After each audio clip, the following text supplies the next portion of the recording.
jëlee information yi nga xam ni ci ngay wax ni parce que dama doon jël ay notes fa nga jëlee information yi nga wax ni Cheikh Gueye moo gagné marché bi mu tontu leen ne sur la base d'une source ñu ne ko est-ce que cette source est avérée mu ne leen sama source musuma trompé. source bu fiable la daal source bu fiable la te xam nga dañuy wax en matière de la code de presse que si la source est fiable l'information peut être partagée n'est-ce pas ñu ne ko kan mooy source bi xam nga yow moom il a l'obligation de protéger sa source ba moom mu ne leen obligation faire procureur ne ko source bi da nga waroon vérifier l'information mu ne leen dem naa ba ci concessionnaire yi pour vérifier l'information li neex ci mbir mi mooy question bi ko avocat yi laaj. avocat yan ay avocat am moom. parce qu'il avait 4 avocats il y avait maître El Hadj Diouf il y avait maître Baro il y avait maître Amadou Sall il y avait notre avocat mon avocat Amadou Moustapha Diagne ñoom ñoo ko taxawal donc laaj bi ñu ko laaj mooy Bachir est-ce que amoo dara looy yokk. est-ce que yow da ngay confirmer li nga waxoon ne marché bi waa ji moo andi marché bi dindiw ci dara par rapport à ses propos parce que pour mu mën ko dindi mooy dañ koy andil information bu bees dañ koy jox la bonne nouvelle. la bonne information pour mu mën a dindi dem am occasion mën a corriger loolu. ñu ne ko lan ngay mën a yokk mu ne leen ci biir kaso bi chambre bi ma nekkoon. ay co-détenus wax nañ ko ne ko Cheikh Gueye ci chambre bii la nekkoon te wax na leen ni moom moo gagné marché bi déglu bu baax. parce que ci baar bi la ko wax devant le juge. ne leen ci biir procès bi ci biir chambre bi ma newoon samay co-détenus nee nañ ko moom Bachir que fii mu nekkoon fii la Cheikh Gueye nekkoon. ci chambre boobu la Cheikh Gueye nekkoon. parce que Bachir est à la chambre 48 mooy chambre bi ñu tàmm di nekk ñun. foofu la Bachir nekkoon chambre boobu Bachir nekk foofu la Cheikh Gueye nekkoon te Cheikh Gueye nee na leen ni moom moo gagné marché oto bi donc li ko source bi waxoon am na confirmation bi au niveau du truc. te wax na ko devant la barre. coow am ba coow amee am ay quelques bis bii. ñu renvoyé pro juge jël décision ne day renvoyer procès bi waxul renvoyer délibéré de parce que boobu délibéré guñu day renvoyer délibéré bi Amadou Moustapha Dieng waxtaan ak avocat yi ñu ne juge bi may leen ñu jël pause ñu gisante seen biir juge bi ñëw dem wax ak juge bi accepté continuer procès bi ba ñu continuer procès bi nag ci le procureur def réquisition laaj 6 mois de prison dont 3 mois ferme plus amende de 200 000 dans les groupes WhatsApp nag gars yi nee nañ moom procureur xanaa dafa am problème 200 000 parce que ku muy amende ak 200 000 lay amende maintenant. loolu la 200 000 la amende Omar Sow. Omar Sow voilà moom man mi sax saa yu requérir 200 000 lay requérir donc après avocat yi def seen plaidoirie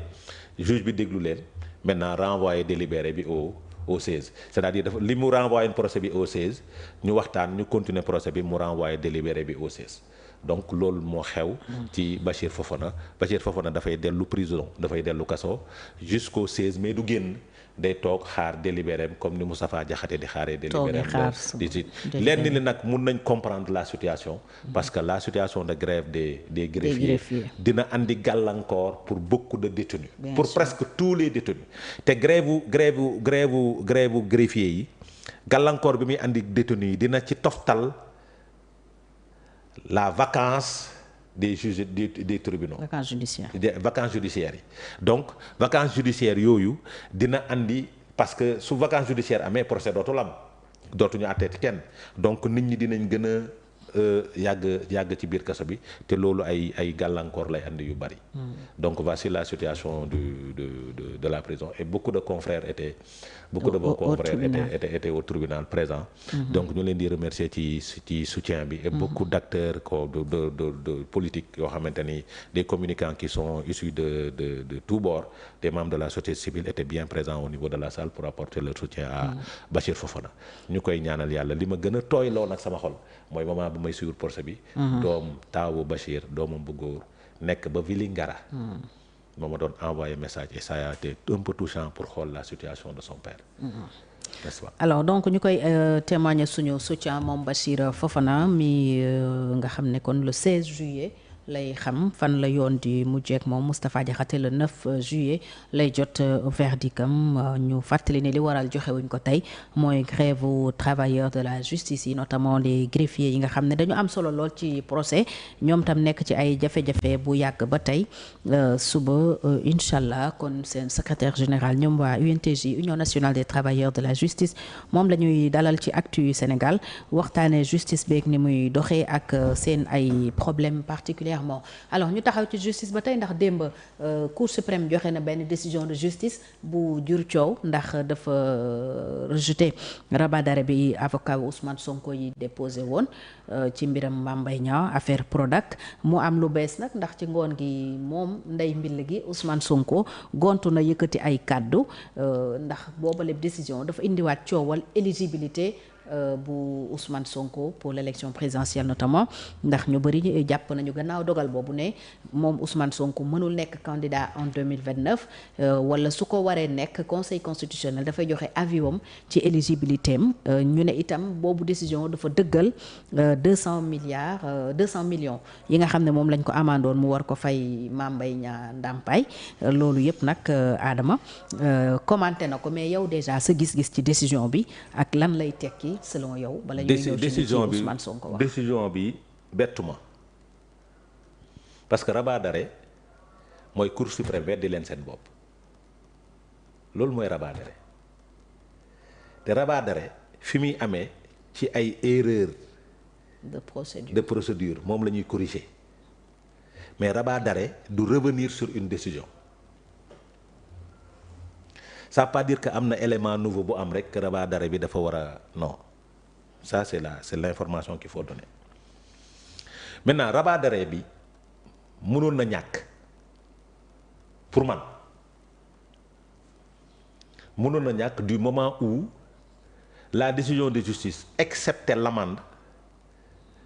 jël nañ ko en charge par l'amnistie. Amnistie jël na en charge cette affaire de diffamation excepté nag peine bi nga xam ni dafa laal mbirum xaalis ak yooyu. Donc mënoon na ñàkk mais puisque moom dafa taxaw ne du fay 15 peut-être moo taxoon mu def li muy def. rabat d'arrêt. waaw mais rabat d'arrêt non rabat d'arrêt mënoon revenir sur cette décision là parce que li mu wax